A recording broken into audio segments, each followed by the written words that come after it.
21h à Yaoundé, mesdames, messieurs, bonsoir. Plaisir immense de vous retrouver nombreux, je sais, pour cette autre édition de votre tribune panafricaine. C'est Ouro Africa sur Info TV. Vous en avez l'habitude. Et ce soir, au cœur des problématiques africaines, nous allons de façon claire et précise revenir sur des séquences de la vie politique au Cameroun, alors que nous sommes à 4 mois de l'élection présidentielle. Nous allons interroger justement cette ambiguïté et cette propension qu'ont les hommes politiques camerounais à se retrouver du côté de l'Hexagone.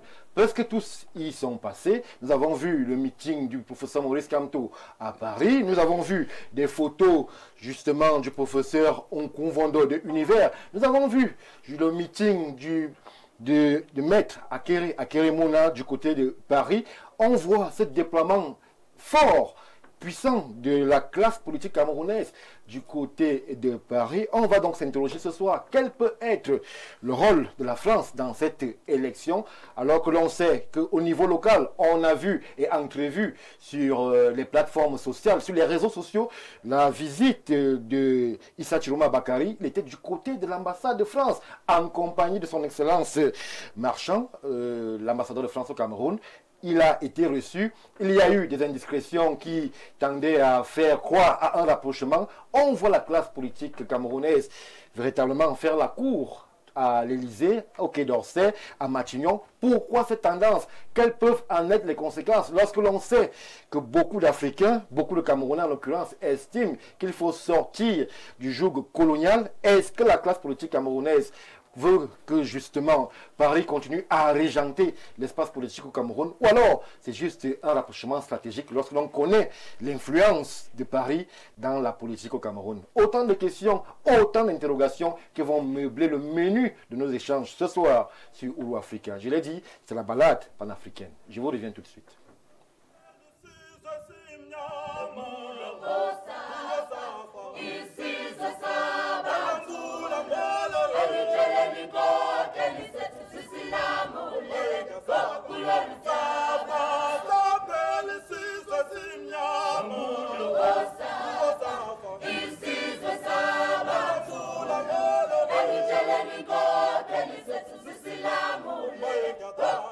Retour sur le plateau de Ouro Africa, et justement pour nous accompagner pour cette odyssée panafricaine, ils se répondent déjà à l'appel. Et le tout premier que je m'en vais vous présenter, porter à votre connaissance, est un justement doyen de l'espace médiatique camerounais. C'est un patriarche, un combattant, un homme dont le panafricain, un homme au cœur du panafricanisme, patriarche Bikoro François. Bonsoir, bienvenue. Bonsoir, bonsoir surtout à vos téléspectateurs qui chaque lundi veulent s'assurer que les souverainetés nationales des États colonisés sont en train de se mettre en place à travers les nouvelles émergences politiques dont vous constituez certainement. Ils veulent surtout savoir si on peut continuer l'œuvre des pères fondateurs de nos pays disséqués et morcelés par la colonisation, à savoir les Oumyobé et les autres. Ils veulent savoir si le tirailleur sénégalais, son travail va continuer. Il vous souvient que le tirailleur sénégalais, c'est cet Africain qui allait en France pour sauver la France de la colonisation allemande, pour être adouci dans mon langage. Ils veulent donc s'assurer que les débats que nous faisons vont dans ce sens, de formater la masse critique populaire africaine et politique, afin que les gens comprennent les postures des uns et des autres. Mais il faut aussi reconnaître, pour s'en féliciter, que cette colonisation elle a beau être pernicieuse parce que c'est un crime contre l'humanité, mais elle a produit des hybridations qui sont difficiles à effacer aujourd'hui si l'on ne met pas une bonne stratégie. Nous parlons français, c'est la langue du colon.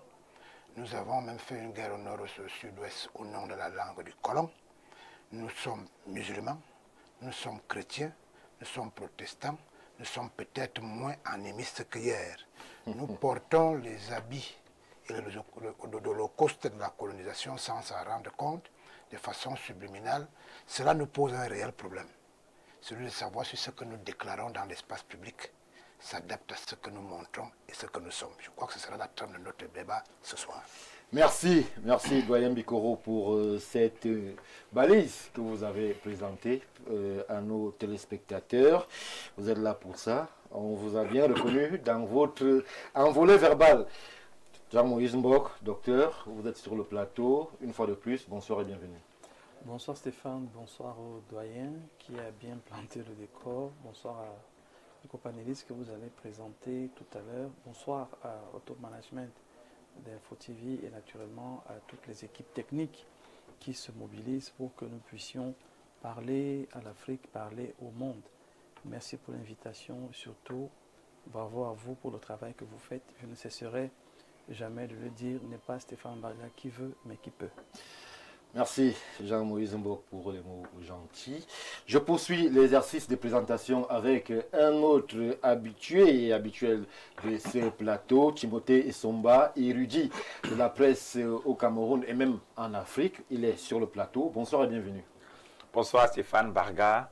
Ma sympathie à tous les téléspectateurs et les téléspectatrices. Je m'en voudrais de ne pas saluer Siabdje Oriane et Émilie Oona, des dames scotchées tous les lundis soirs sur Uru Africa. Toute ma fraternité à mes copanélistes et un coucou spécial au top management d'Info TV qui à travers vous me renouvelle sa confiance. Mon bonheur est donc heureux d'être là ce soir pour contribuer de façon humble et modeste à édifier les populations africaines qui aujourd'hui affichent chaque jour qui passe leur volonté d'émancipation. Nous sommes donc là pour pouvoir transcender les mots et transformer nos intentions en véritables actes de souverainisation de l'espace africain, continent très riche, mais curieusement, celui qui abrite le plus de pauvreté. Merci Timothée Essomba. On va poursuivre et achever l'exercice avec un autre panéliste. Lui, il porte l'Union des populations africaines en lui. Maître Jean-Guy Zogo, bonsoir et bienvenue. Bonsoir Stéphane Barga. Tous mes respects à mes co-discutants, qui sont tous des aînés. Toute ma sympathie également à l'équipe technique qui nous permet de diffuser le panafricanisme authentique à travers le monde. Vous dites authentique? Oui. Il y en a un faux? Non, l'authenticité et le caractère vrai ou faux sont deux choses différentes. Il est authentique de par le fait que c'est un héritage idéologique de ce que les gens ont appelé le camp des maximalistes. Ensuite, je voudrais saluer très respectueusement M. Dieudonné Mvin qui me témoigne sa considération en s'assurant de ce que je vienne ici à Info TV porter la voix du panafricanisme authentique. Je voudrais spécialement saluer les militantes et les militants, les sympathisantes et les sympathisants de l'Union des populations africaines dont les rangs n'arrêtent pas de grossir et qui, chaque fois quand je viens à Info TV, me demandent de saluer notamment les populations d'Akono-Linga. Akono-Linga qui est devenu, grâce à monsieur le maire, l'honorable Georges Akamba Sembe, que je salue également, qui a transformé la ville d'Akono-Linga en un véritable chantier. On a une gare routière en chantier. C'est un maire UPA? Non, c'est un maire RDPC. Et c'est ça justement qui fait que moi je suis de ceux qui pensent que lorsque c'est bien fait, le bord politique importe peu. Oui. Puisqu'au final, ce qui m'intéresse, c'est l'amélioration continue et continuelle des conditions de vie des populations. Alors si un maire RDPC travaille bien, je me sens le devoir patriotique de lui dire que bravo, il faut qu'il continue. Merci, Maître Jean-Guy Zogo, pour la présence. On va rester avec vous. Je vais commencer avec une question qui pourrait être rhétorique, mais qui, justement, vous découvrirez pourquoi elle est posée. Vous n'étiez pas à Paris, vous n'êtes pas encore allé à Paris? Que voulez-vous que j'aille chercher à Paris? Le problème, vous savez, je dis toujours que la politique, nous, on la pratique comme des gens qui sont tombés comme des cheveux dans la soupe. Hubert Kamgan, mon maître politique, disait que la seule et unique raison pour laquelle on doit s'engager en politique, c'est parce qu'on nourrit l'ambition de faire triompher un modèle de société. Ça peut être le modèle préexistant, là on parle de l'ordre établi. Ça peut être un autre modèle, là on parle de l'ordre réformateur auquel j'appartiens. Mais le véritable problème, c'est que sur le sol africain, l'ordre établi est néocolonial. Le néocolonialisme, le patriarche Bikoro l'a dit tout à l'heure, mais de façon subtile. Oui. Le néocolonialisme, je le dis toujours, c'est la forme la plus sournoise, la plus perfide, la plus aboutie et la plus nocive de l'esclavage d'un peuple par un autre.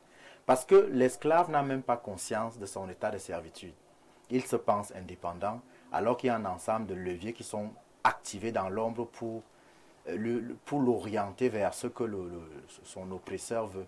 Et dans le cas d'espèce, pourquoi voulez-vous que j'aille à Paris, étant donné que ce sont les suffrages des populations? Il paraît que c'est la capitale qui fait frémir la classe politique au Cameroun. La réalisation va concourir certainement à nous délivrer quelques clichés des ténors de l'espace politique camerounais qui ont foulé le sol de la capitale hexagonale pour justement vendre leur idéologie. Vous ne pensez pas que Paris compte dans la démarche qui est la vôtre, celle de conquérir le suffrage et peut-être le pouvoir au Cameroun? Si Paris compte en tant que problème, pas en tant que solution.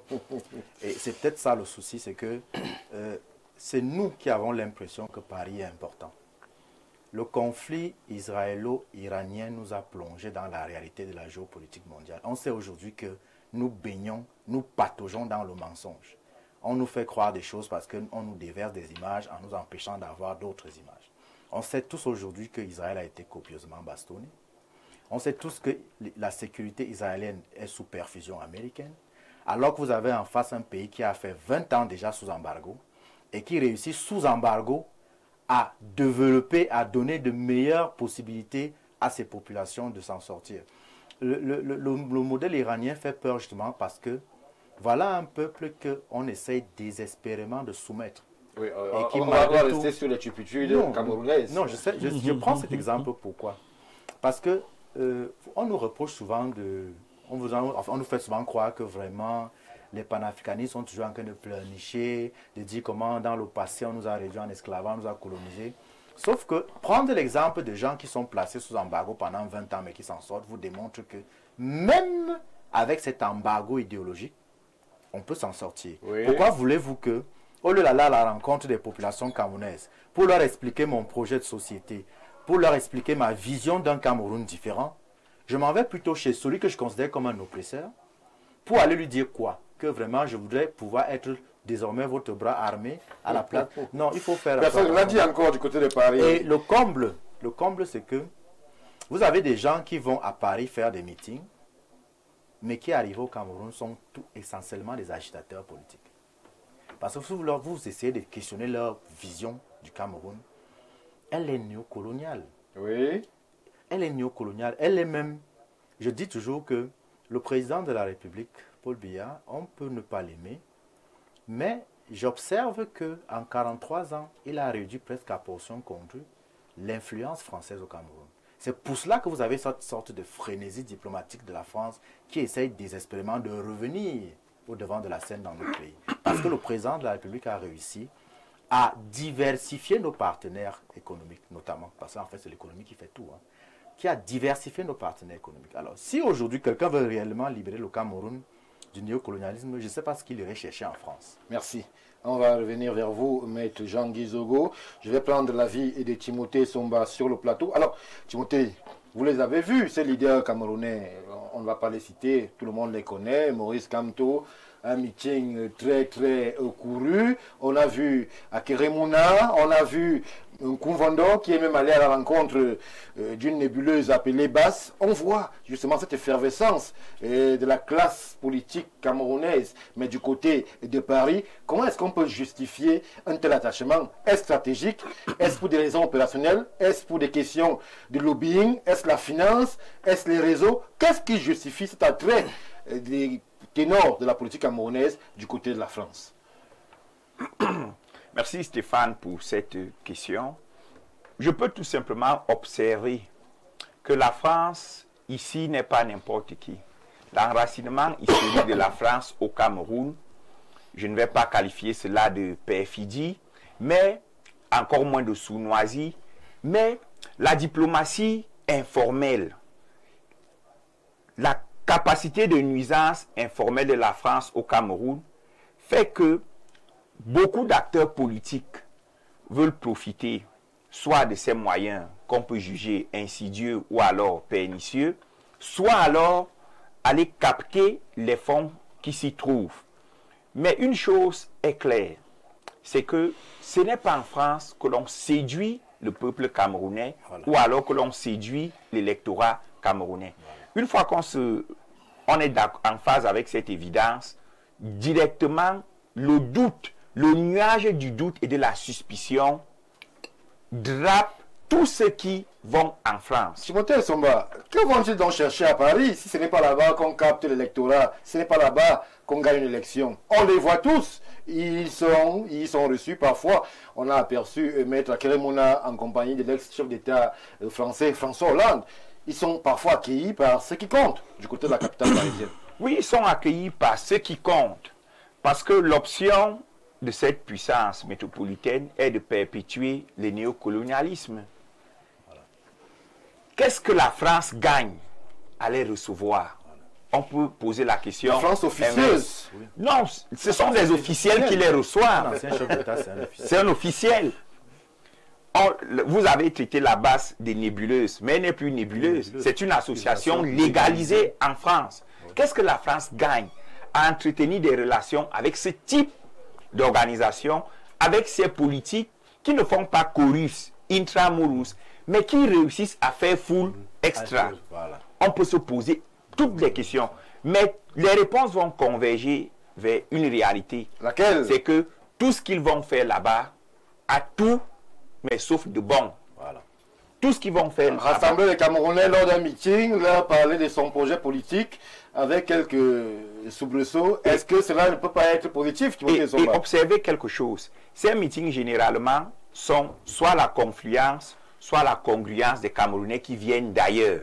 Et j'ai envie de leur poser la question. Pourquoi vous n'organisez pas le meeting à Oslo, en Norvège? Pourquoi vous n'organisez pas le meeting à Berlin? Il y a une forte communauté camerounaise à Berlin. Oui. Mais les gens partent des États-Unis, d'autres partent de l'Australie pour venir assister à des meetings à Paris, des politicas à Paris. Qu'est-ce que Paris a que les autres n'ont pas? Paris avait l'emprise sur le Cameroun, une emprise qui, avec le temps, s'est étiolée, qui tend même déjà à s'effriter. Paris veut reconquérir. Paris veut renaître au Cameroun. Je n'ai pas besoin de faire l'oblique avec ce qui se passe à l'AES. Alors, qu'est-ce que Paris fait? Paris continue de faire les yeux doux à ceux qui sont en place, tout en laissant quand même quelques fenêtres ouvertes, dans l'hypothèse où cela arriverait au pouvoir. Et je vais sortir en disant, il y a aussi quelque chose qui sort des valeurs africaines. Oui. Nous avons un chef d'État en fonction, il y a des institutions qui fonctionnent, mais au lieu de parler de l'avenir du Cameroun, des gens se mettent à fantasmer sur la succession. J'ai envie de leur poser la question, est-ce que le pouvoir au Cameroun est vacant? Qu'est-ce qui nous pousse à commencer déjà à parler de la succession alors que les institutions sont encore incarnées par des hommes qui travaillent au quotidien? Merci Timothée Somba, docteur Jean-Moïse Mbok. La capitale française est prise d'assaut par justement les politiciens camerounais. À chacun sa semaine. La semaine passée, on découvrait encore quelques photos. Est-ce que c'est pour la photo? Est-ce que c'est pour la beauté des lieux? Ou alors, lorsque l'on lit et on entreperçoit la température politique au Cameroun, l'on se rendrait compte que véritablement, à ce niveau-là, il faut avoir l'onction du Quai d'Orsay, avoir son entre-gens à l'Élysée, avoir un ami à Matignon pour espérer avoir quelque chose pour la présidentielle qui arrive. Paris régente-t-il à ce point la vie politique du côté du Cameroun? Paris va continuer à régenter la vie politique tant qu'on n'aura pas traité la question de la monnaie. La coopération est d'abord bilatérale, c'est-à-dire que qu'on aime la France ou pas, on a une très forte collaboration bilatérale avec la France et qui a donc toutes ces ramifications, que ce soit l'économie, que ce soit la santé, que ce soit l'éducation, que ce soit même avec le centre culturel français, la promotion de la langue et ainsi de suite. Donc il y a beaucoup de paramètres qui maintiennent, si vous voulez, le Cameroun en relation. Maintenant, la nature de la relation, on peut la définir comme on veut, forcée, pas forcée, contrainte, et ainsi de suite. On n'a pas vu quelqu'un forcé parmi ceux qui y sont. On voit les gens généralement assez bien accueillis d'ailleurs. Il faut féliciter l'accueil des Français. Ils tiennent des meetings courus, tiennent des propos parfois équivoques et ne sont pas inquiétés. À croire que justement, comme le dit Timothée Somba, il y a comme une sorte de laisser-aller ou alors une bienséance parisienne qui voudrait qu'on peut tout y dire, sans que l'on soit écarté ou inquiété. Non, on ne peut pas tout dire. Tant que vous touchez les sujets périphériques à la question de la monnaie, vous êtes la bienvenue. Voilà. On ne peut pas tout, dire là-bas. Allez parler de M. Biaï ceci, l'ECAM a fait cela, les populations souffrent. Non, on vous écoute. Oui. Parce qu'en fait, la France reste cohérente avec son envie de contrôler l'Afrique. Voilà. C'est de l'Afrique que viennent ses richesses. Oui. C'est de l'Afrique que viennent ses capacités de développement. C'est de l'Afrique que vient même sa puissance, si vous voulez. La France aujourd'hui est 6e puissance militaire au monde. Sur la base de quoi? C'est des matières premières qui sont prises en Afrique. Donc aujourd'hui, vous devez savoir que... 5e réserve d'or. 5e réserve d'or, n'ayant pas d'or sur son sol. Merci. Alors, vous devez savoir une chose. La coopération bilatérale aujourd'hui met la France toujours entre soit premier ou deuxième sur des questions de relations économiques. C'est le deuxième partenaire économique aujourd'hui avec le Cameroun parce que la Chine... Le 8e. Pardon? Le 8e. Deuxième partenaire économique par rapport aux apports et les échanges qu'il y a entre la France et le Cameroun. La Chine est premier par rapport à ce qu'ils apportent de manière claire et concrète. Mais la France reste deuxième par rapport aux accords bilatéraux. Parce qu'il faut rappeler que tout ça est signé et encadré par des conventions auprès des communes, auprès des hôpitaux, auprès même de l'État et notamment le MINEPAT. Donc cette influence de la France en termes d'économie fait que tous ceux qui veulent, tous ceux qui aspirent au pouvoir suprême se disent quand même que c'est le partenaire le plus proche en termes de langue, c'est le partenaire le plus proche en termes de mobilisation de la diaspora, c'est le partenaire le plus proche en termes de médiation entre eux et le chef de l'État qui reste un mythe total. C'est-à-dire que Paul Biya aujourd'hui, on ne sait pas qui peut s'asseoir pour lui parler dans le monde. On ne sait pas, parce qu'il est resté suffisamment mystérieux. Donc, certains de ses opposants ont toujours l'impression que... On espère beaucoup que c'est du côté du Paris qu'on peut lui parler en disant que, bon, nous on est en train de faire de la politique, mais rassurez-vous qu'on ne nous écrase pas, qu'on va rentrer chez nous. Essayez de nous protéger. On a déjà vu au salon de l'agriculture. Très bien. Et il y a quelqu'un... ce monsieur. Voilà, il y a quelqu'un qui a dit que j'ai mis la pression pour qu'on libère quelqu'un. Donc, ils ont passé un message subliminal aux hommes politiques qui pensent que ce message marche toujours. Donc, ils y vont d'abord pour leurs intérêts, ils y vont par rapport à la sécurité, mais ils y vont aussi, et la France les accueille les bras ouverts parce qu'au niveau de la coopération, il faut bien garder la porte ouverte. Oui. C'est-à-dire qu'on vous dit, on vous donne de l'argent, mais on vous dit comment on utilise cet argent, on vous dit quand on utilise cet argent, on vous impose du pourquoi on va utiliser cet argent. Je me demande si c'est des dons ou si c'est des prêts, mais ça c'est une autre question. Jean-Maurice, je vais rester avec vous. Vous dites la France les accueille les bras ouverts, mais il y a certains qui sont accueillis, mais on ne sait pas si c'est à bras ouverts, puisqu'on a vu récemment un ministre camerounais en fonction être quasiment enfariné, sans que cela n'émeuve personne de ce côté-là. Comment est-ce qu'on peut... C'était en Belgique, non, je crois bien. Mais bon, c'est toujours là-bas. Il y a eu ça en France aussi, où justement des officiels camerounais ont été chahutés, sans que cela n'émeuve personne. Est-ce que la réciprocité est possible? Première question. Mais on a l'impression quand même que la France officieuse préfère un certain profil à d'autres. Lorsqu'on est officiel, c'est à peine si on vous considère. Mais lorsqu'on est un tout petit peu anti-régime, on vous regarde et on vous écoute. On vous introduit même en de hauts lieux où justement les ministres camerounais auraient de la peine à entrer. Pourquoi cette dichotomie entre les attitudes? C'est un secret de polichinelle, Stéphane, tout simplement parce que tous les accords sont en train d'être revus, annulés, repensés. L'accord militaire aujourd'hui est limité à la formation. Mais avant, c'était plus que ça. Aujourd'hui, c'est limité à la formation. Donc, la France voit en l'homme Biya un ennemi. Il faut le dire sans plus. La personne qui est en train de réduire nos capacités de contrôle. Et voit... Non, mais attendez, écoutez Stéphane, c'est-à-dire que j'assume,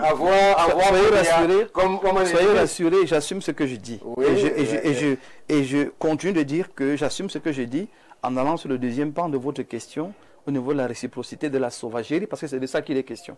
On ne sera jamais dans cette réciprocité parce que le Camerounais est poli, il est bienséant, il est respectueux. Même quand un de ces blancs arrivent à se comporter de manière anormale, nous restons droits dans nos pompes, on n'est plus complexé devant eux, donc on n'a aucun intérêt à verser de la farine à un blanc qui aime déjà blanc. Peut-être c'est le charbon qu'il faudra que nous on verse ici. Mais nous ne sommes pas dans cette logique, dans cette dynamique-là, tout simplement parce que les ministres de M. Biya représentent M. Biya. M. Biya représente celui qui est en train de charcuter tous leurs avantages au Cameroun et dans la CEMAC. Donc on ne peut pas accueillir un ministre en fonction des bras ouverts, parce qu'il incarne justement cette défiance et la réduction de leurs avoirs chez nous. Donc il n'y aura pas de réciprocité. C'est normal qu'il se comporte, en fait, qu'il laisse cette organisation, Timothée vient de dire qu'elle est officialisée. Vous voyez combien c'est grave. Il laisse cette organisation continuer d'agir négativement. C'est pour passer un message subliminal au chef de l'État camerounais et à tous ceux qui sont en fonction. C'est que nous restons quand même une voix et nous pouvons fabriquer les rois chez vous. Oui. Et pour fabriquer ces rois, on leur ouvre la porte, on leur donne les moyens. Et puis, vous avez intérêt à négocier avec nous parce que si vous nous concédez davantage d'opportunités chez vous, on va fermer la porte à certains. Donc, la France joue à un jeu et c'est de bonne guerre parce que plus on gagne en relations internationales, mieux on se porte. Merci Jean-Maurice Mbok. Le temps de dire bonsoir et bienvenue à Lucien Bidjima qui nous a finalement rejoint. Bonsoir. Bonsoir. Cher monsieur. C'est un plaisir. Je dois m'excuser auprès des milliers de téléspectateurs. Et, le plus souvent, les lundis, c'est très difficile. Là où je travaille, il faut revenir dans la logique. Alors, vous êtes excusé, vous arrivez au moment où on est en train d'épiloguer justement sur cette appétence camerounaise des politiques à être du côté de Paris. Alors, prenons quelque chose qui pourrait aujourd'hui interroger le fantasme ou la réalité d'une influence française dans la politique camerounaise. On a connu l'époque du docteur Ojoula, qui était quasiment le parrain d'une classe politique du côté du Cameroun. Mais aujourd'hui, est-ce qu'il y a encore cette mainmise-là qui permet à tel ou tel de positionner un de ses poulains dans l'espace politique camerounais? Quand vous posez cette question, c'est quoi que vous n'avez pas suivi le parcours du président Paul Biya par rapport à nos relations qui, somme toute, peuvent être cordiales, peuvent être diplomatiques, peuvent être de reconnaissance, peuvent être de partenariat entre la France et le Cameroun, voire l'Afrique. Mais il faut se situer aujourd'hui au niveau de l'environnement mondial qui a totalement chaviré et changé les choses. Oui.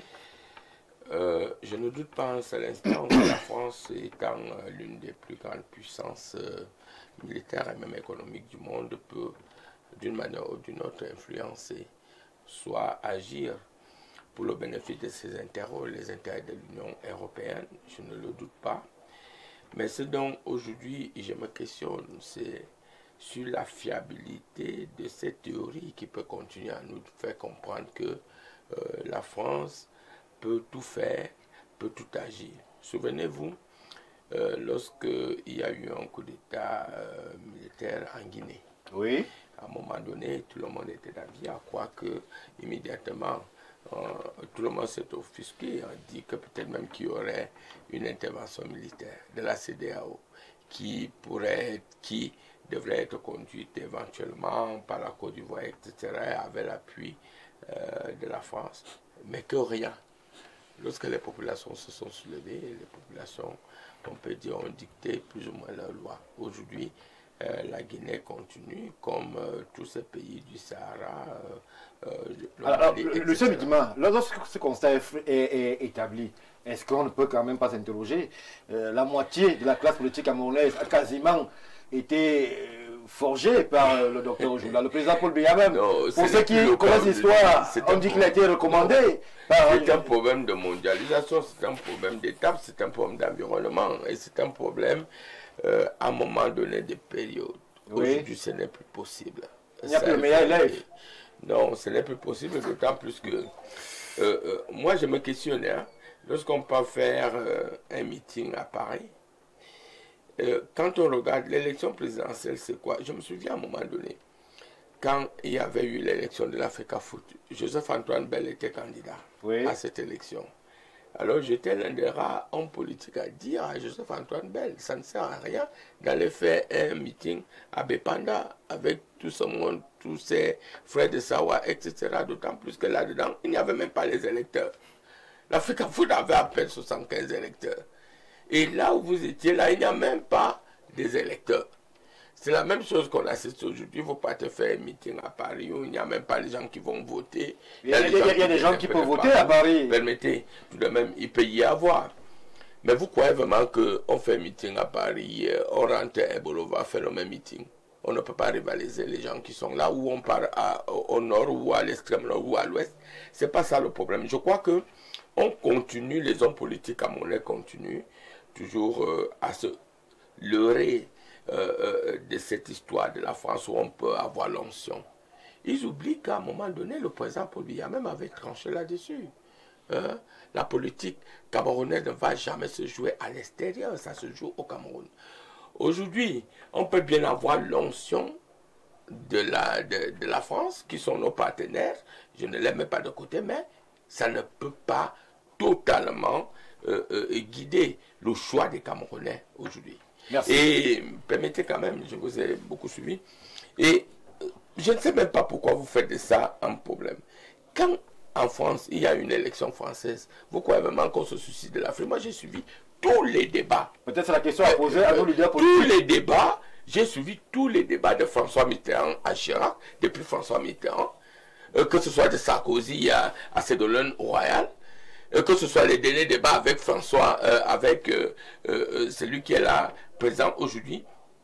On n'a jamais prononcé le nom Cameroun. À peine même si on prononce le nom Afrique. Alors, mais c'est quoi? C'est les intérêts français. On va vous parler de l'Union européenne, tout au plus des États-Unis, lorsqu'il faut parler de la politique étrangère. Pourquoi ce fantasme-là? Ça ne sert à rien. Aujourd'hui, il faut reconfigurer la politique nationale qui veut que c'est au Cameroun qu'on devient président de la République. Parce que, quels que soient ceux qui sont à l'extérieur, je n'ose même pas croire qu'ils représentent 5% de notre électorat. Il faut revenir. Tous ces gens-là font dans ce qu'on appelle le bluff politique qui ne sert à rien. On va parce qu'on va arriver à la place, à Paris, vous aurez toutes ces chaînes de télévision qui vont faire leur tétama. Et le président Paul Biya l'a compris mieux que nous tous. Parce qu'il a fréquenté là-bas, il les connaît, il connaît la politique française. D'ailleurs, il connaît les vrais politiciens français. Aujourd'hui, il ne peut pas être d'une manière ou d'une autre écœuré ou effleuré ou intimidé par qui que ce soit. Je dis que ce n'est pas l'approche qu'il faut. Merci Lucien Bijima. François Bikoro, Paris, capitale des cadres politiques camerounais. Paris qui accueille, Paris qui reçoit, mais Paris qui voudrait régenter, Paris qui voudrait revenir au premier plan dans l'influence au Cameroun. Paris n'est jamais parti.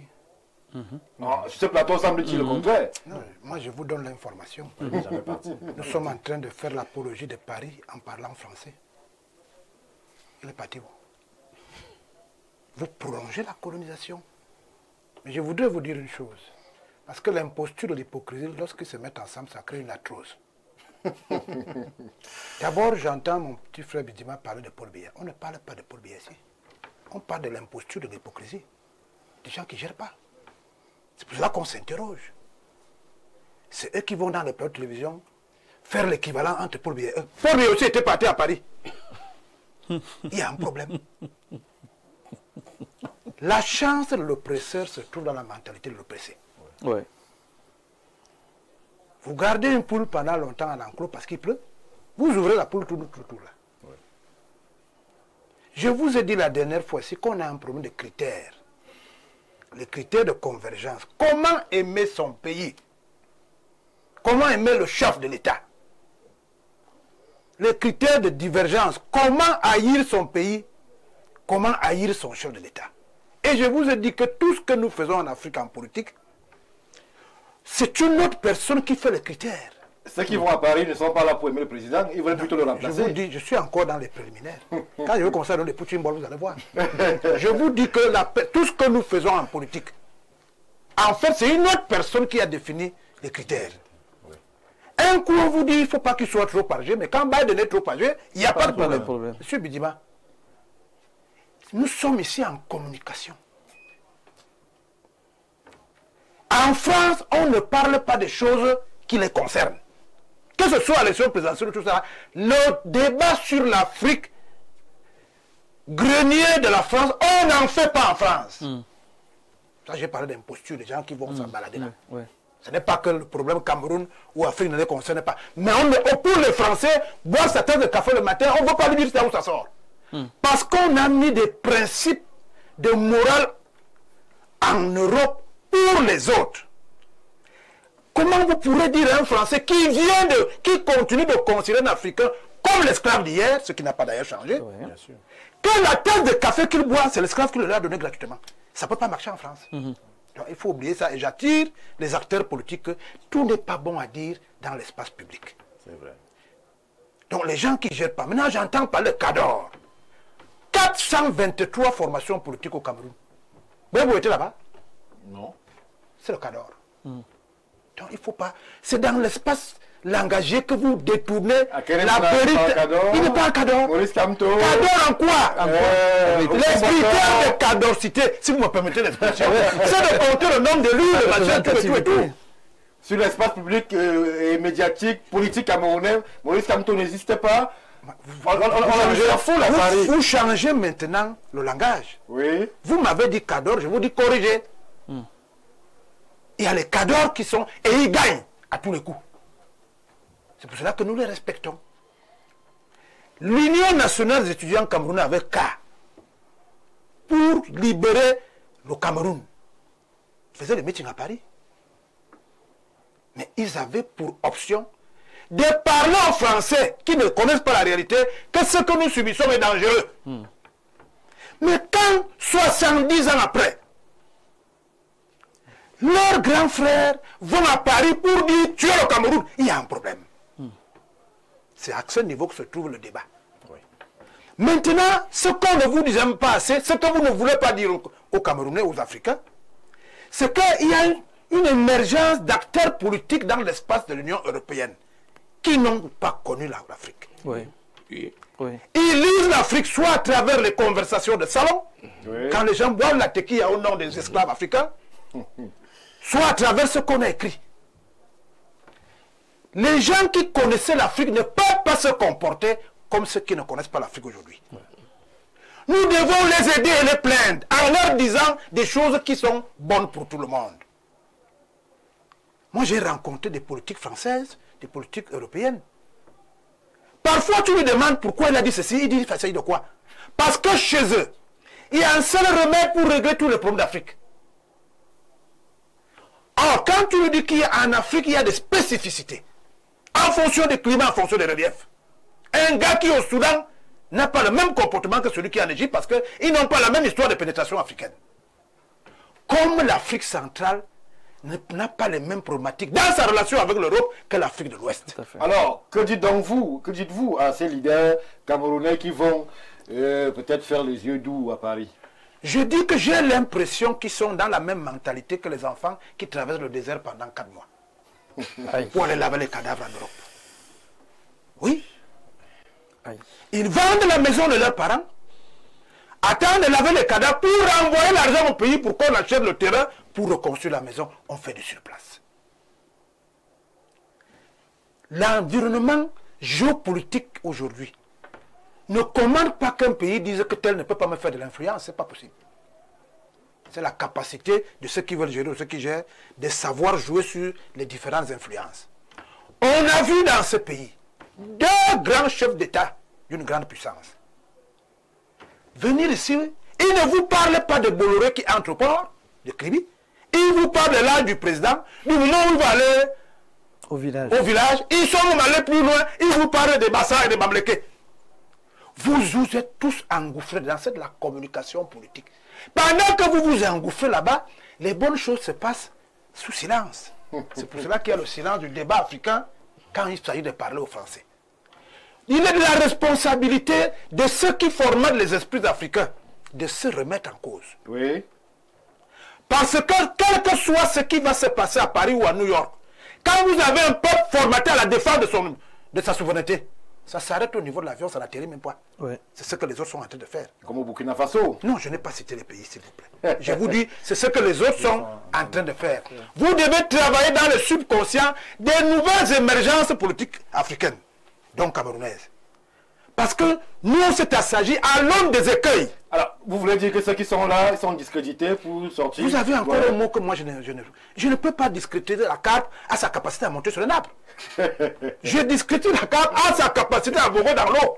Ces gens sont des carpes qui montent sur les arbres. Je ne peux pas faire un débat sur eux.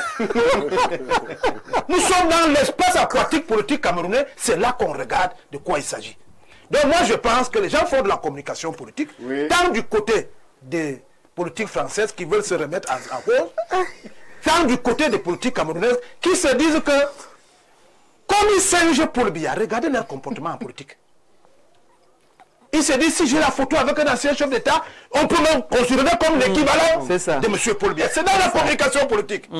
Ça n'a rien à voir avec nous, puisque de toutes les façons, ils vont revenir ici trouver les problèmes de Ngoma Poubi.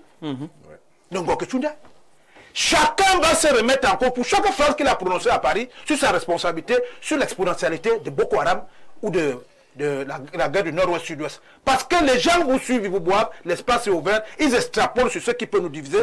Et vous avez vu que Bidima vous a dit, il ne parle pas de l'Afrique, il ne parle pas de Cameroun. Alors qu'il ne vit pas sans Afrique, il ne vit pas sans le Cameroun. J'en appelle. Vous chutez, doyen. Oui, j'en appelle. D'abord, il ne faut pas les blâmer. Parce que pour blâmer quelqu'un, il faut l'identifier. L'identification est importante dans l'espace politique. Quand quelqu'un fait un meeting après la présidentielle à Paris, vous n'avez pas été attentif. Ça peut être un compte rendu d'une activité qu'on vous a commandé. C'était en 2018. Maintenant, comme peut-être le syllogisme processuel n'a pas marché, maintenant c'est avant la présidentielle. Et avant cette présidentielle, il se trouve qu'il y a un réel problème de son identification dans l'espace politique camerounais. Il ne faut pas que vous tournez toujours autour du pot. Les gens qui vont la battre sont dans des situations où ils se disent, est-ce que ça va aller, est-ce que ça va se faire? Mais ça n'enlève pas qu'ils sont des érudits, qui sont des Camerounais, comme tous les Camerounais qui vont à Paris pour faire commerce. Merci. Il faut éviter de dire que quelqu'un est quelque chose qu'il n'est pas. Parce que les Camerounais qui vous suivent vont trouver comment on appelle ça, la propagande que l'on fait pour enlever toute substance aux institutions. Vous savez que les gens travaillent pour qu'on ne respecte pas les institutions camerounaises. On ne vous dit pas qu'ils le font parce qu'ils ne payent pas les impôts, mais leur truc entre au port. Maintenant, ça, quand on va encore dire là-bas que j'ai salué tel, j'ai salué tel, le petit vendeur de tomates va dire, non seulement ici au pays, ils nous ont donné pas, mais au moins ils ont eu la chance d'avoir les trucs, ça marche sur l'espace politique. Et je termine par là, vous savez qu'en 2026, en mars, la vraie reconfiguration politique va se mettre en place. Donc les gens, la campagne qu'ils font aujourd'hui, parfois ce n'est pas nécessairement pour l'élection présidentielle d'octobre. Ils veulent rester dans l'espace médiatico-politique jusqu'en 2026. Et nous les y aidons, au lieu de dire aux Camerounais qu'en octobre 2026, vous allez juger le RDPC, l'UNDP, le FNCC, c'est ça? Il y a l'autre là. À l'aune de la gestion qu'ils ont fait ces 40 dernières années, j'ai failli oublier M. Maurice Kamto, parce qu'il n'était pas là-bas comme MRC, mais tout le monde sera jugé autour de ces 43. Maintenant, les nouveaux arrivants, comme mon petit frère qui est en face de moi, il faut les aider à trouver les sillons à écarter les sillons qui ont déjà fâché les autres avant eux. Merci. C'est à ce niveau qu'il faut travailler. On prend une ou deux contributions avant que justement Maître Jean-Guy nous prenne la parole. Bonsoir à tous les panélistes. Maurice Kamto n'est pas allé en France pour rencontrer la France. Il allait rencontrer les fils et filles du Cameroun diaspora. Si vous êtes vraiment les vrais panafricanistes, prouvez qu'il a rencontré les Français. Évitez d'être dans la propagande et médisance. Maurice Kamto n'est pas la cause du problème du Cameroun. Vous avez peur de dire que ce régime est sous l'emprise du néocolonialisme. Faites gaffe, ce pays c'est le nôtre. Malheureusement, le message n'est pas signé. Jamais signé. Bonsoir le panel. S'il vous plaît, essayez de nous afficher les noms de vos invités. Vous n'êtes pas attentifs, les noms sont affichés à chaque instant. Bonsoir, le thème est intéressant, mais les intervenants semblent tous d'accord. Êtes-vous donc plus éclairé que ces formations politiques qui ont de gros intellectuels? Pierre Yimga, suivez le débat, on va vous répondre. Bonsoir Stéphane, pour savoir qu'il y a encore un président au Cameroun, il faut qu'on nous le présente, qu'il reçoit l'ambassadeur de France. Tant que la France détiendra le levier de votre politique monétaire, développement et vous, nette illusion, n'en déplaise au parler du RDPC. Maître Jean-Guy alors, la classe politique camerounaise peut-être ne voudrait pas tourner la page, puisqu'on est parti des années 60 avec ces recommandations à la Aoujula, avec cet entre-gens à la FOCA. Nous sommes en 2025, on a l'impression que le logiciel n'a pas beaucoup changé. C'est toujours la ruée vers Paris. Je vous ai dit à l'entame de mon propos que l'on s'engage en politique parce qu'on veut faire triompher un modèle de société. L'ordre établi depuis 1955 est néocolonial. Et le problème, tout à l'heure, lorsque le patriarche parle des carpes qui, au lieu de nager dans les eaux, veulent grimper aux arbres, en réalité, il parle des objets politiques non identifiés sur le plan idéologique. Il y en a qui étaient à Paris? Oui. Vous avez des gens qui sont juste des califes, qui se rêvent califes à la place du calife. Qui, dans ce qu'ils vous disent, dans ce qu'ils font, vous vous rendez compte tout de suite qu'ils ont un logiciel néocolonial fonctionnel. Par exemple, il y a une arme que les colons ont utilisée chez nous pour nous asservir, pour en tout cas pérenniser notre asservissement sur le tribalisme. Oui. Dans l'espace politique camerounais, il y en a qui ont fait du tribalisme un instrument politique pour exister sur la scène politique. Si vous leur retirez le tribalisme et le repli communautariste et identitaire, il n'existe plus. Ensuite, vous avez des gens sur la scène politique camerounaise qui n'ont pour seul programme que Biya Mosgo, Biya tout ce qu'il a fait est mauvais. Pourtant, ils oublient que, je prends toujours l'exemple d'un village dans lequel on a construit 3 salles de classe. Oui. Mais ce village en réclamerait en fait 5. Si pour réclamer les 5 salles de classe, vous cassez d'abord les 3 qui sont là. Il y a un problème. Vous réclamez déjà non plus 2 salles de classe supplémentaires, mais 5. Or, c'est ça le logiciel de certaines personnes qui pensent que pour pouvoir réclamer ou revendiquer quelque chose, il faut d'abord casser ce qui est déjà préexistant. Ce n'est pas possible. Nous, dans notre logique, c'est que nous partons du principe que, au bout de 43 ans, on peut faire le bilan du président Paul Biya comme on veut, mais ce qui est sûr, c'est que nous ne sommes pas d'accord que rien n'a été fait. Il y a des choses qui ont été faites et nous pensons à consolider ces acquis. Oui. Maintenant, il y a forcément des choses qui n'ont pas été faites comme elles auraient pu au regard des ressources dont nous disposons. Et là, nous devons rénover ce qui n'a pas été fait comme il fallait. Alors, maintenant, comment est-ce que vous, en tant qu'acteur politique, considérez le rapport justement à l'ancienne colonie? Le rapport à l'ancienne colonie, justement, le rapport entre nous et l'ancien colonisateur. L'ancien colonisateur, oui. Voilà. Aujourd'hui, néocolonisateur. Parce que tout à l'heure, lorsque le docteur Mbok évoque la question monétaire, elle trottait dans mon esprit. Parce que le professeur Joseph Tchoundjian Pouemi a rappelé de manière sentencieuse que une indépendance politique sans indépendance économique est une coquille vide. Oui. Et je suis sûr que si chacun d'entre nous fouille dans ses poches, nous avons le franc CFA qui, on a beau le rebaptiser, reste le franc des colonies françaises d'Afrique. Quand on voit son mécanisme, c'est exactement ce que l'Allemagne a fait en France lorsqu'elle a pris possession de ce pays. Ils nous ont juste répliqué ça ici. Donc en fait, je peux dire que le franc CFA aujourd'hui, l'un des symboles les plus marquants du néocolonialisme, à côté des langues étrangères ou de la manière dont nous nous comportons.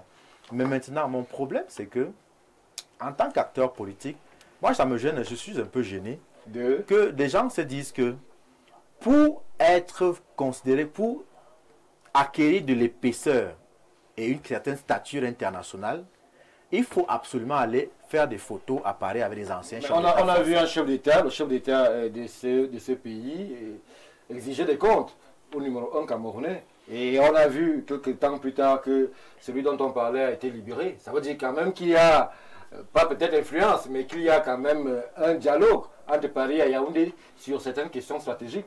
Le problème qui se pose, c'est que le président de la République, beaucoup n'ont pas compris son logiciel fonctionnel. C'est quelqu'un qui n'aime pas le bruit. Et s'il a estimé à un moment donné que la libération de cet individu pouvait constituer un moyen d'apaisement du climat social, il l'a fait, mais il l'a fait de manière stratégique et sous des conditions dont on voit les conséquences aujourd'hui. Vous comprenez? Donc il ne faut pas non plus croire que c'est un stratège. Je dis toujours qu'on ne peut pas rester au pouvoir 43 ans en étant un agneau politique. Merci. C'est un stratège politique. Je voudrais sortir de cette prise de parole en disant simplement que ceux qui pensent qu'ils sont appelés à gouverner le Cameroun, il faut qu'ils sachent que c'est sur place que ça va se passer. Un peu comme dans les chefferies Bamileke. Si vous voulez succéder au chef qui, peut-être de son vivant, n'aurait pas désigné quelqu'un, vous devez être dans la concession. Vous ne pouvez pas succéder à l'ouest étant à l'est. Merci.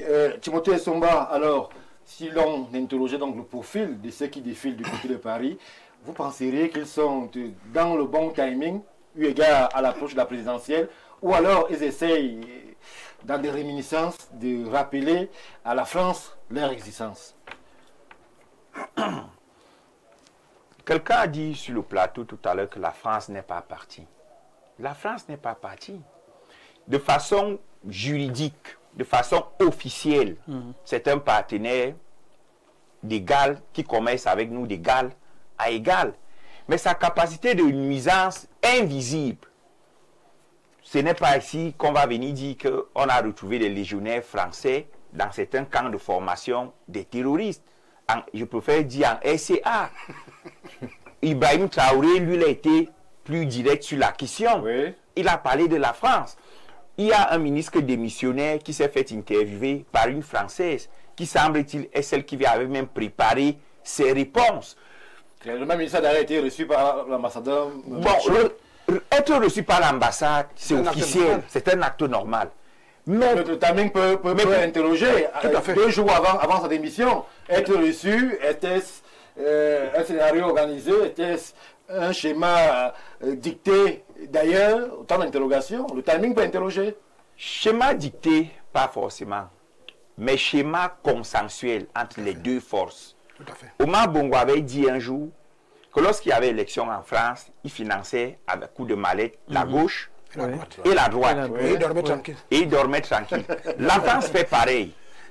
Je ne serais pas iconoclaste en disant que parfois, c'est la France, les renseignements généraux français, qui livrent certains opposants à certaines puissances africaines. Quand l'Élysée finit de vous recevoir, si les informations que vous leur donnez permettent à l'Élysée d'augmenter ses puits de pétrole au Cameroun, l'Élysée va vous livrer pour augmenter ses puits de pétrole au Cameroun. Mettons donc le supposé, le conditionnel, Timothée. J'ai bien dit si. Voilà. J'ai bien dit si. Le si est important. On reste au conditionnel. Il faut mettre le conditionnel. Et je me rappelle de ce fameux film qui passait, cette série qui passait alors que nous étions gamins, Un flic dans la mafia, où un grand chef bandit avait dit il vaut mieux dealer avec celui qui ose faire qu'avec celui qui espère y accéder. Il faut donc que ces capes qui fuient le monde aquatique pour essayer de grimper aux arbres comprennent qu'en allant là-bas, elles sont davantage des appâts. Elles sont davantage des appâts que des vrais challengers. Il faut venir conquérir l'espace politique en interne. Et j'aime votre question vaut tout son pesant d'or.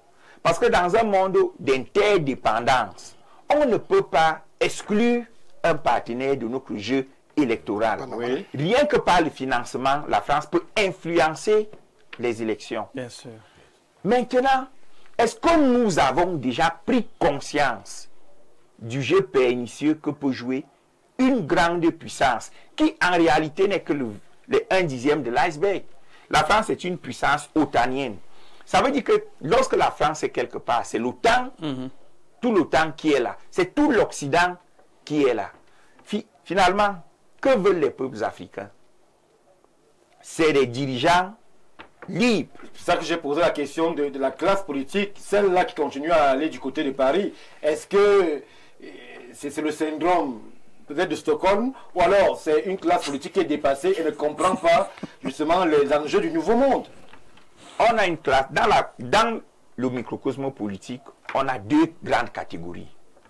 On a des hommes politiques qui sont des hommes d'État. Et on a des hommes d'affaires qui sont des dealers. Observez que toutes ces cadres qui vont en France, tous leurs meetings se soldent par une activité qu'on appelle le fundraising. Vous comprenez qu'on a affaire à des gens qui vont faire leur business financier sous les oripeaux d'une certaine campagne politique. Pourquoi vous ne faites pas le fundraising ici, sachant pertinemment que la loi sur les partis politiques interdit... On n'a pas fait un fundraising à Paris. Et il n'en a pas fait. Est-ce que vous avez eu écho de ce qu'il aurait fait un fundraising? Le professeur Kouvondor, qui a reçu tout le monde, même la nébuleuse basse, moi je n'ai pas suivi qu'il a fait un fundraising.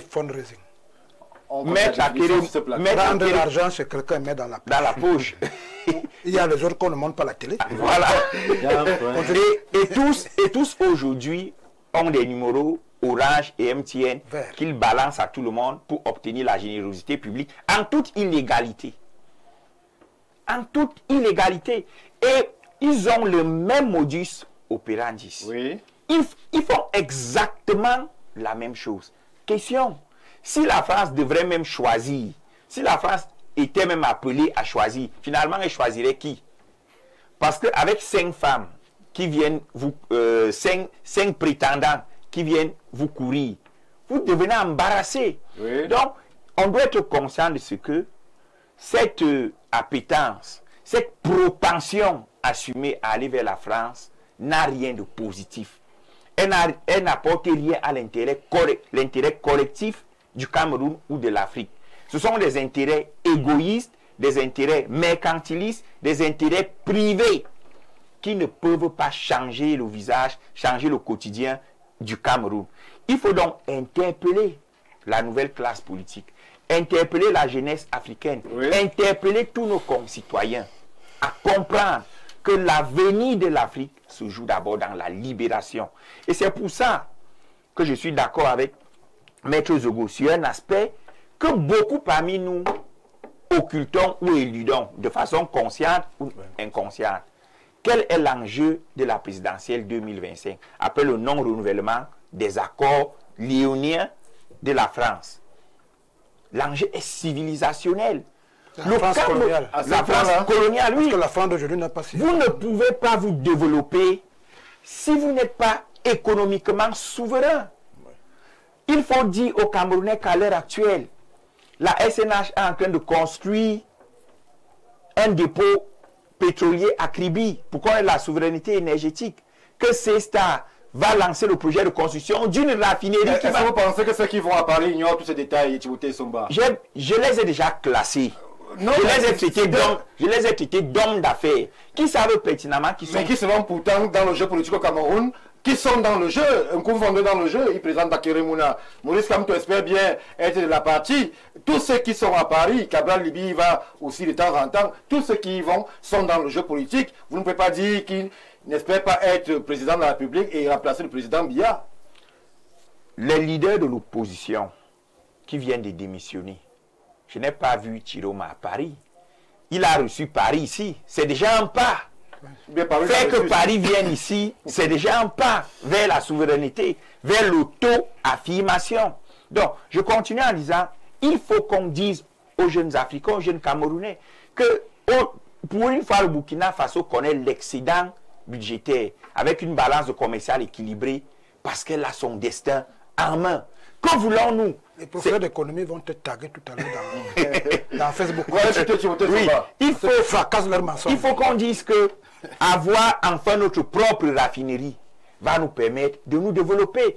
Qu'on nous dise que notre monnaie dépend de notre capacité à travailler, de nos efforts quotidiens, comme le Nigeria à côté de nous. Merci. Les Nigériens, permettez Stéphane Barga, les Nigérians savent que s'ils dorment, le Naira baisse.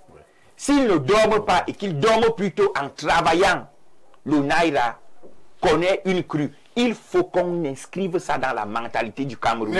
Il faut travailler et non aller faire les yeux doux à l'ancien colon qui a ses succès d'année ici, qui a ses avatars de pillage qui restent là.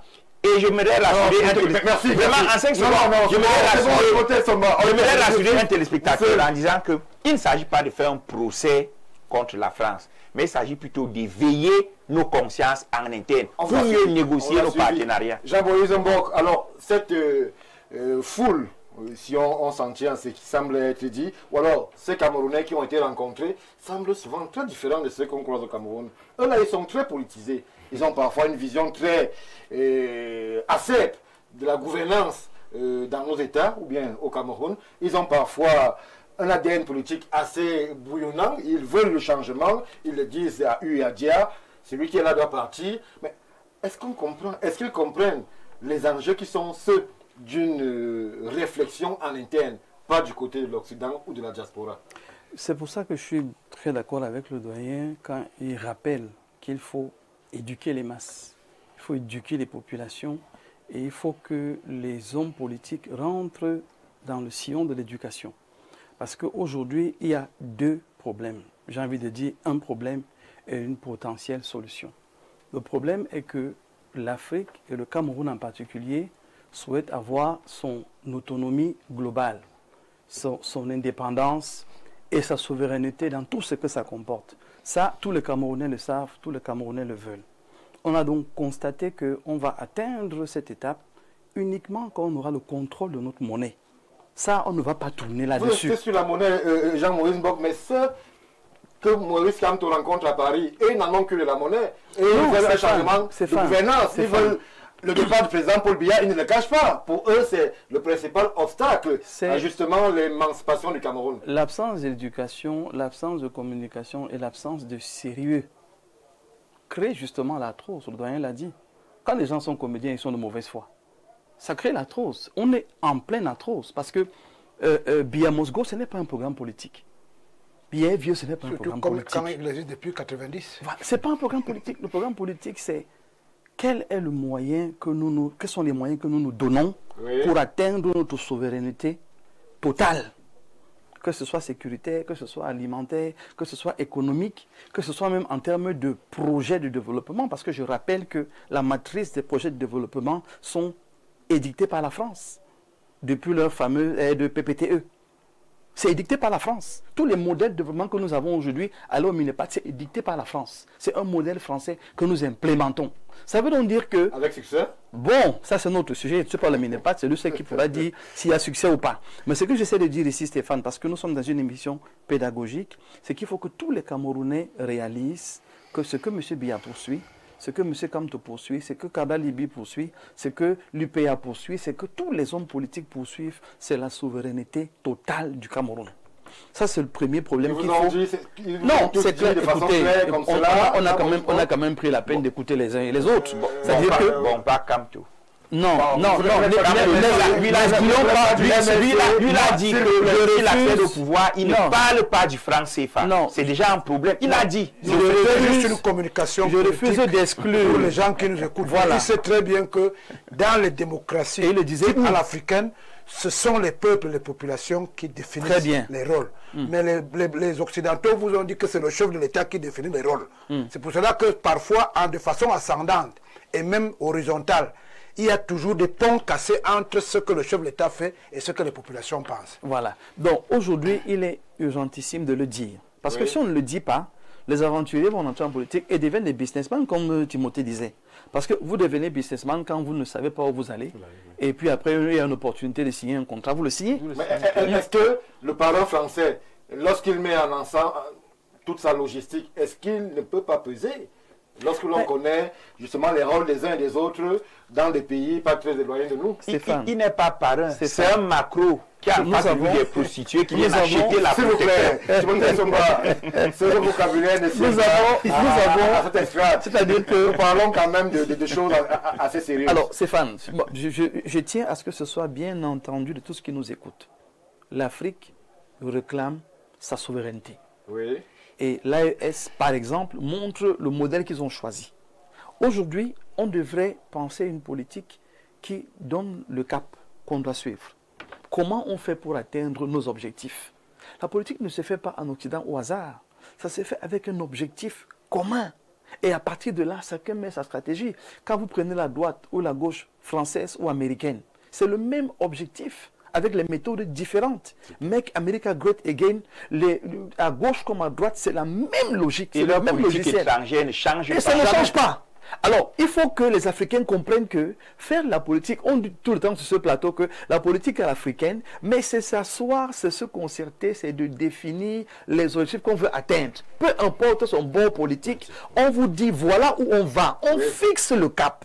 Le cap est que la souveraineté africaine doit être totale. Les pays qui sont souverains montrent bien que c'est utile et que ça marche. Les autres qui ne le sont pas, comment ils procèdent pour arriver à cet objectif commun? Une fois donc que tous les hommes politiques l'ont compris, vous allez vous rendre compte que l'inimitié fabriquée tombe d'abord. Parce qu'il y a une inimitié fabriquée entre les hommes politiques. Elle est fabriquée, ça tombe. Cette agitation où on ne présente plus son programme ou son projet politique, mais on est tout en train de crier sur l'un ou sur l'autre, ça doit s'arrêter. On doit avoir un objectif commun avec des méthodes et des stratégies différentes selon son bon politique. Une fois qu'on a entendu ça, Stéphane, on rentre dans le deuxième volet qui est celui de la sincérité dans ses capacités, ses méthodes à atteindre les objectifs. Et c'est là que les Occidentaux nous dépassent. C'est-à-dire qu'à un moment donné, on vous prend un non-name parce qu'on a compris qu'il a la capacité de pouvoir atteindre l'objectif. À un moment donné, on prend même quelqu'un qu'on ne connaît pas. Ou on maintient un ancien parce que lui au moins, il s'est montré le doigt exactement à l'endroit où on va. Oui. Il faut que la politique africaine se repense. Ce n'est qu'en Afrique qu'on voit une politique de sauvagerie, de barbarie, d'agression, d'invective, de cassage d'ambassade. Ce n'est que chez nous qu'on voit ça. Et il faut donc que ça s'arrête. On est dans la pédagogie. Je reste vraiment dans cette logique-là. Tout à fait. En deuxième lieu, les hommes politiques doivent intégrer qu'il y a un cap que nous devons tous franchir ensemble. J'insiste sur la question de la monnaie, Stéphane. On vous a compris, c'est que la question de la monnaie... On connaît, les autres ont parlé.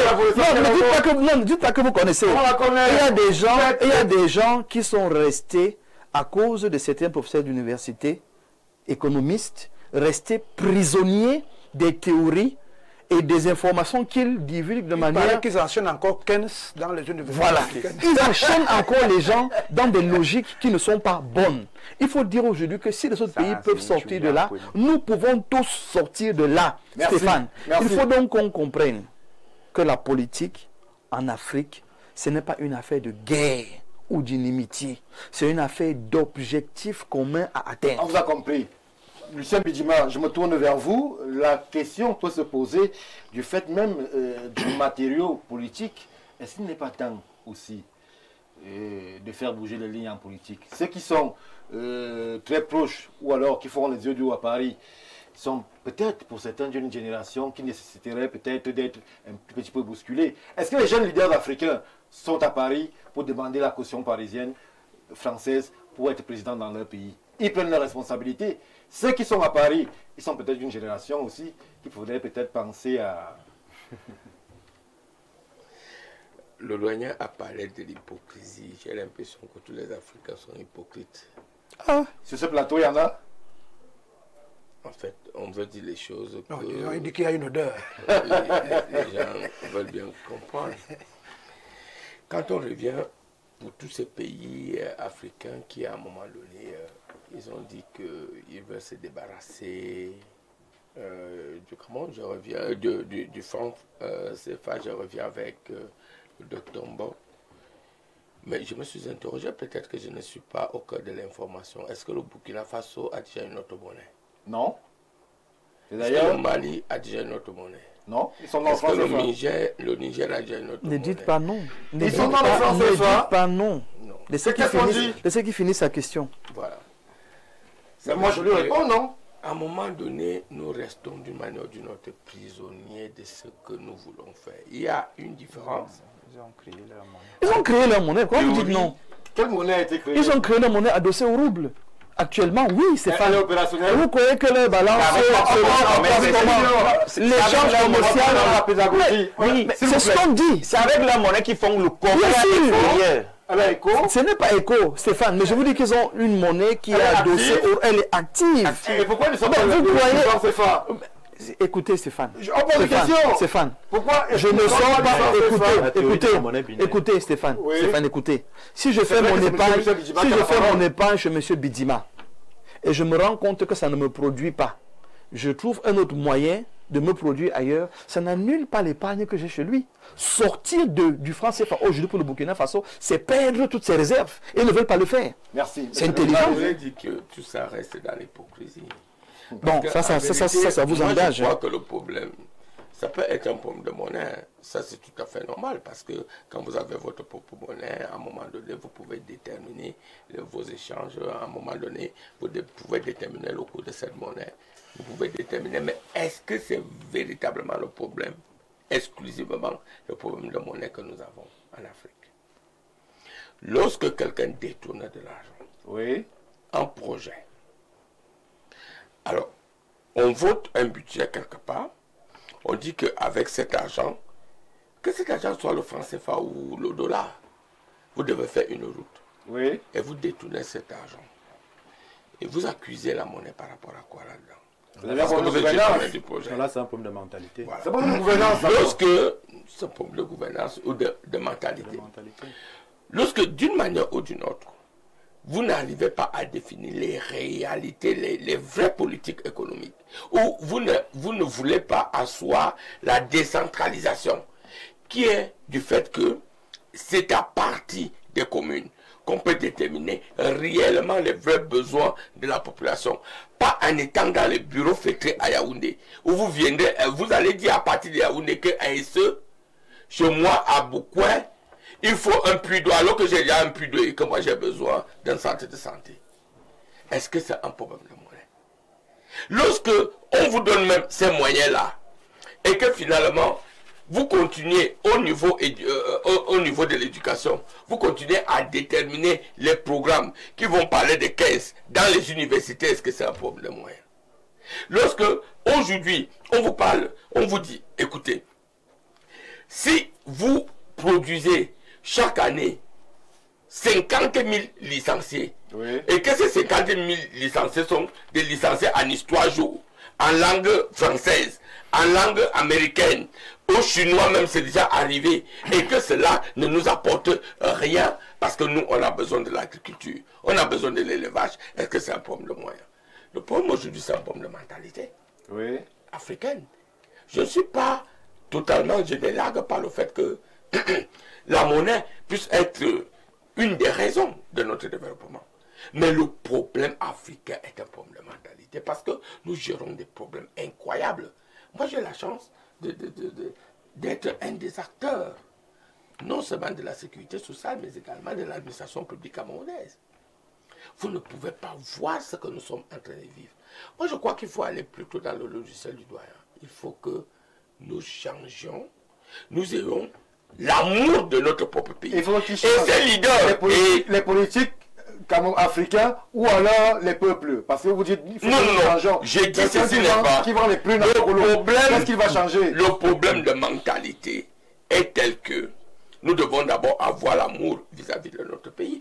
Ce n'est pas forcément parce qu'on va changer la monnaie que tout va immédiatement, radicalement changer dans nos pays. C'est un problème de mentalité. Oui. C'est un problème d'amour vis-à-vis de nos pays. C'est un problème de politique.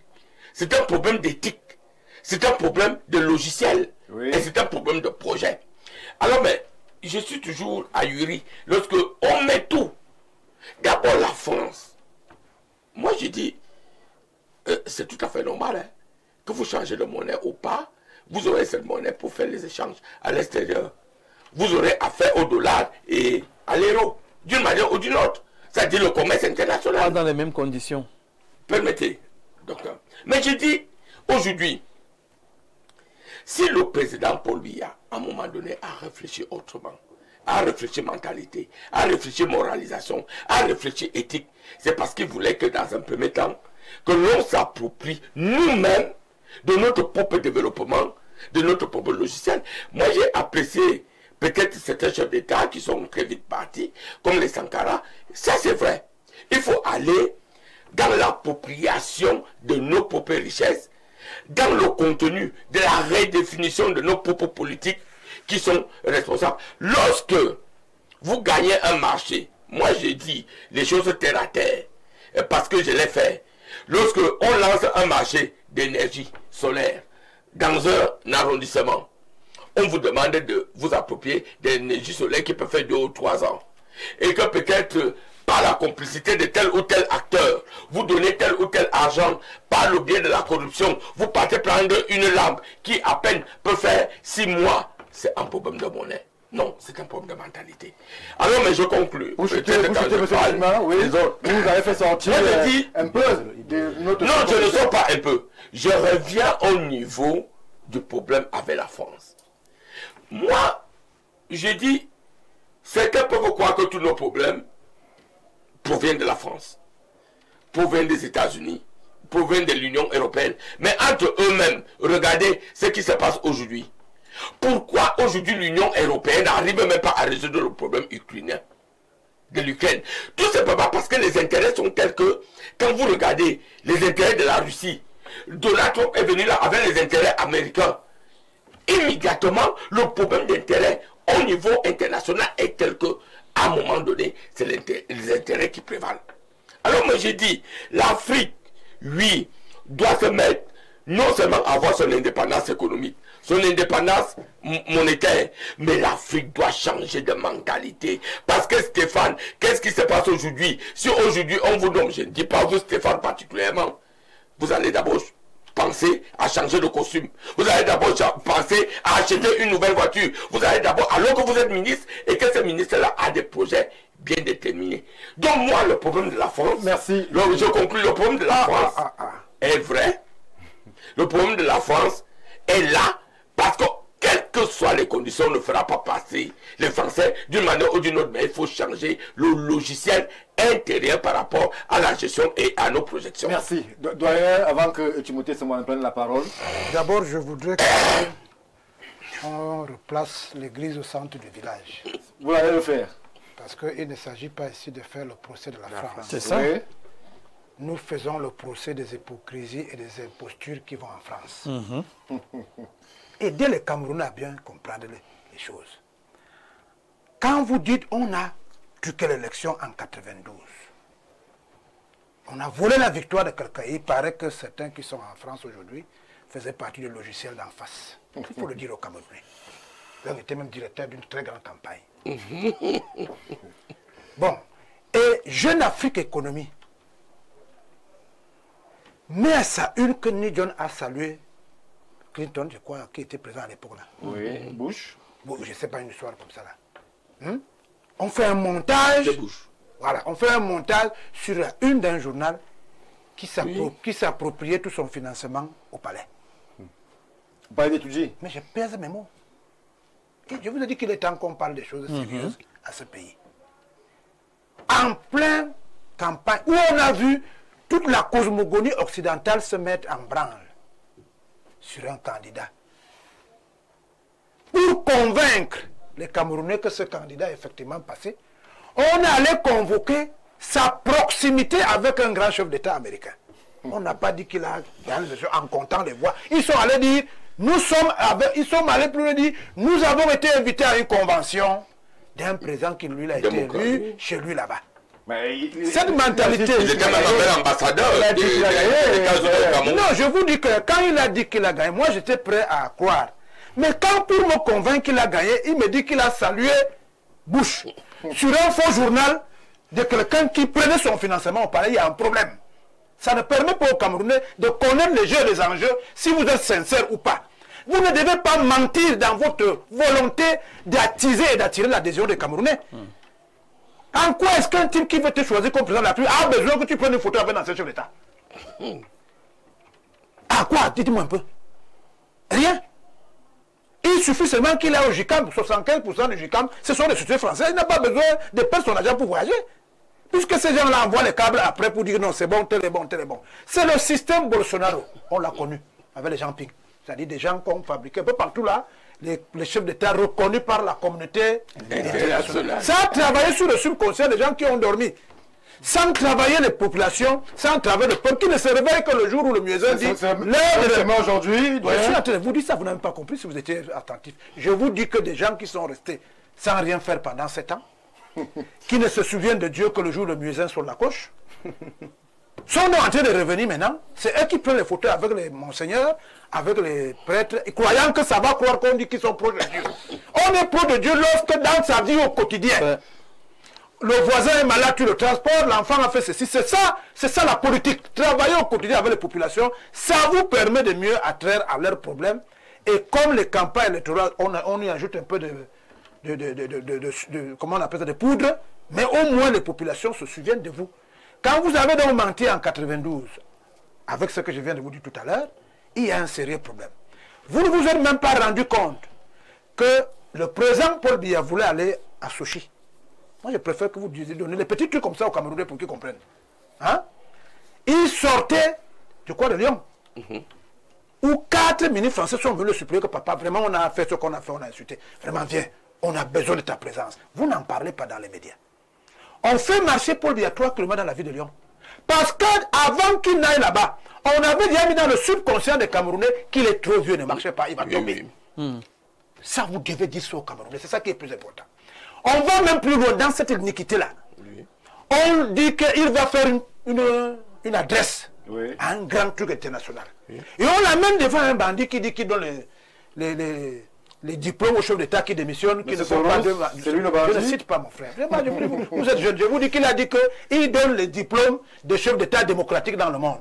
Il en a donné à un général qui a été enlevé 3 jours après par des adjudants-chefs. Mais ce que je voulais dire, c'est que quand vous avez fini de tourner comme ça, le Camerounais qui veut vous croire, l'OTAN va déduire sur tout ce que vous lui avez dit. Il va donc commencer à dire, mais quels sont ces gens qui me disent que pour être un bon président de la République, il faut prendre la photo avec Hollande, il faut prendre la photo avec tel. Mais après, quand il rentre ici au pays, on parle d'autre chose. Moi, je dis encore et je le répète, c'est une question de communication. En politique, surtout la communication moderne aujourd'hui, vous allez voir les voirâtres avec, excusez-moi l'expression, ça veut dire voir tout, avec l'intelligence artificielle qui arrive. Vous allez voir des chefs d'État qui sont dans l'avion avec des candidats qui seront même dans l'avion en train de prendre le thé avec des présidents américains et autres là, parce qu'ils se sont dit que comme on n'a pas de programme, comme le dit mon frère, et je ne sais pas pourquoi dans ce pays, comme dans tous les pays africains, tout tourne autour d'un seul poste. L'Algérie a eu sa deuxième rupture moderne avec la France, parce qu'ils avaient compris qu'il faut prendre toutes les mairies. Pendant qu'on leur faisait le gros truc, le Fonds islamique de salut a travaillé dans les mairies. Et au moment où on a se mis à décompter les mairies, c'est-à-dire la base était Front islamique.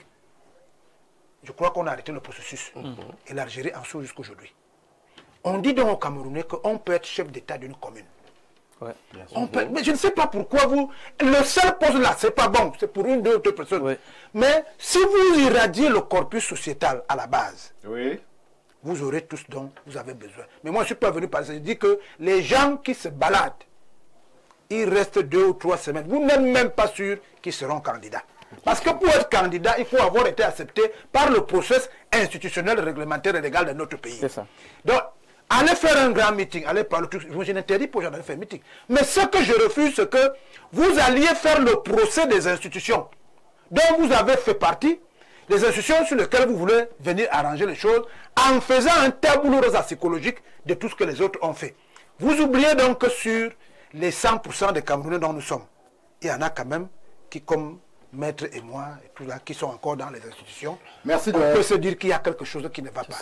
Merci. Éduquer les populations à comprendre les enjeux, et les enjeux, on les a définis ici. C'est que le nord-ouest et le sud-ouest n'est pas arrivé parce que M. Biya n'a pas mis de roue glacée là-bas, c'est arrivé parce que c'est le continuum de 2016 qui coïncidait avec la fin de la Bakassi qui était aux mains des autres. C'était la rétrocession définitive de la péninsule de Bakassi qui, comme les touris, je ne cesserai jamais de le dire, même si vous me coupez, la RDC là, c'est qui a RDC là, c'est ça qui a au nord-ouest et sud-ouest. Merci. Ça attise et ça attire les léopards, mais ils ont compris qu'ils peuvent travailler sur 2 ou 3 petites choses. Si on n'explique pas bien, il y a un réel problème. Si on n'explique pas bien, il y a un réel problème, Timothée Somba. Mais est-ce que du côté de Paris, ceux qui y sont et ceux qui y vont ont la capacité de bien expliquer? Peut-être c'est mieux d'expliquer à partir de Yaoundé. Non, c'est parce qu'ils n'ont pas la capacité d'expliquer que nous sommes ici. Parce qu'eux, ils ne parlent jamais de ces sujets. Oui. Il ne faut pas donner l'impression aux étudiants, futurs étudiants qui attendent le bac, qu'ils ont raté leur vie. Tout à fait. Les États-Unis dominent le monde avec le McDonald's et le jean. C'est tout. La France domine le monde avec le centre culturel français. L'Italie domine le monde avec la pizza et les spaghettis et les macaronis. La culture et les sciences sociales sont un élément important. Mais il faut dire aux enfants, quand vous avez lu Monnaie et Servitude, que la malgouvernance n'est pas la cause. La malgouvernance est l'un des symptômes ou l'une des conséquences de notre servitude, de notre dépendance monétaire. Merci. Le Gabon a secoué la SEMAC il y a quelques jours parce qu'ils ont pris leurs réserves de change. Olingem a pris pour développer son pays, mais ça a déséquilibré toute une sous-région. Imaginez si le Gabon avait sa monnaie. S'il avait la monnaie, il aurait roulé la planche à bien comme les États-Unis le font avec la réserve fédérale. Même la Centrafrique avec le Sango. Avec le Sango. Oui. Donc, la monnaie est au départ. Tout simplement. La monnaie est au départ. Même les questions, vous ne pouvez pas lutter contre la corruption si vous n'avez pas le contrôle sur votre monnaie. Vous ne pouvez, les détourneurs détournent parce qu'ils savent qu'ils volent en francs CFA. Ils vont convertir en euros et autres. Vous ne pouvez pas mesurer l'effort national si vous n'avez pas le contrôle de votre monnaie. Parce que la monnaie fonctionne comment? L'État ne décrète pas la valeur de sa monnaie. C'est le PIB, c'est le travail de chaque Camerounais. Quand vous voyez les Nigérians, ils sont dans les pièces détachées, ils sont dans ceci. C'est parce qu'on leur a dit que plus vous travaillez, plus le naira va croître. Et ça se vérifie. Ça se vérifie. Plus vous dormez, plus le naira va disparaître. La preuve, le Zimbabwe s'est lancé dans la monnaie sans préparer les mentalités, sans préparer les gens au travail. Ils allaient au marché avec 5 milliards. Tout le monde était milliardaire, mais ils ont abandonné. Donc, l'enjeu, c'est quoi? C'est de dire aux Camerounais, aux Africains, de travailler. Ouais. Mais pour que vous mangez les fruits de votre travail, il faut que vous ayez la monnaie. Et le professeur Olivier Billet a décidé d'être le pèlerin de cette logique. C'est ça. Les économistes nous disent qu'il faut d'abord asseoir quelque chose avant d'avoir la monnaie. Mais le professeur Olivier Billet, fort des analyses de Tunjian Premier, qu'on n'enseigne pas à l'université, alors qu'on continue d'enseigner John Maynard Keynes, vous dit la monnaie est même le commencement de tout. Donc, l'enjeu aujourd'hui, pour éviter d'avoir encore ce genre de thème, il faudrait d'abord qu'on ait notre monnaie, comme la Corée du Nord, comme l'Iran. Ces pays sont forts aujourd'hui parce que malgré tout, ils ont leur destin en main. Souvenez-vous, je vais sortir par là, il fut une époque où le franc CFA était supérieur au yuan chinois. Mais aujourd'hui, le yuan est supérieur au franc CFA. Je me rappelle, j'étais gamin, quelqu'un m'avait donné le yuan, j'ai jeté. Mais aujourd'hui, vous ne jetez plus le yuan. Merci. Maître Jean-Guy Zogo, doyen sur le plateau se pose la question, que font les frères à Paris? Un conseil peut-être pour sortir. Ségolène Royal avait dit que si vous voulez que les populations s'intéressent à la politique, il faut que la politique s'intéresse à elles. Je fais mien tous les propos qui ont été tenus ici par les aînés, notamment par ce que vient de dire le directeur de publication là, parce que c'était du petit lait. C'est exactement le combat de l'Union des populations africaines, la monnaie. Que font les frères à Paris? Je vous ai dit que ce sont des objets politiques non identifiés sur le plan idéologique. C'est des califes qui se rêvent califes à la place du calife. Des nébuleuses. Et in fine, je pense que s'il y avait même un choix à faire, autant choisir le calife qui est déjà en place parce que lui au moins on le connaît. Merci, Maître Jean-Guy Zogo. C'est par vos mots qu'on va mettre un terme à cette édition de Ouro Africa. Autant mieux être à Yaoundé, être à Bamako, être à Abidjan pour parler justement de l'Afrique que d'être à Paris face à un public parfois introverti. Bien bonsoir.